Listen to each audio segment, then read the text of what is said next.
ఇప్పుడు ఈ భారతదేశం ఎవరు కట్టినారు? క్రైస్తవులు కదా, క్రైస్తవ మిషనరీలు కదా. ఈ భారతదేశంలో విద్యా వ్యవస్థ ఒకరి గుత్తాధిపత్యంలో ఉంటే ఆ విద్యా వ్యవస్థను సార్వత్రికం చేసింది క్రైస్తవులు. ఈ భారతదేశంలో ఆర్థిక వ్యవస్థ ఒకరి గుత్తాధిపత్యంలో ఉంటే దాన్ని సార్వత్రికం చేసి అందరికీ ఆస్తి హక్కు కానీ సమాన హక్కులు కానీ సంపాదించిన హక్కులు కల్పించింది మన మిషనరీ పోరాటం వల్ల వచ్చిన మార్పులు చేర్పులు.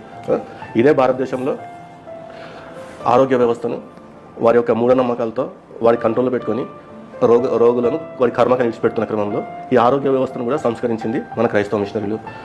వీళ్ళు ఎక్కడి నుంచి వచ్చినారు కదా, ఎక్కడి నుంచి వచ్చి నేను కేవలం వాక్యం చెప్తా, ఆ వాక్యం ద్వారా అతను రక్షింపబడతాడు లేకపోతే లేదు అన్న కోణంలో ఆలోచించలేదు కదా. వీళ్ళు ఏం చేసినారు? సోషల్ ఇంజనీరింగ్ మొత్తం మార్చాల సమాజాన్ని. ఎందుకంటే వాక్యం చెప్తుంది, మత్తయి సువార్తలో చివరి వచనం ఏముంటుంది?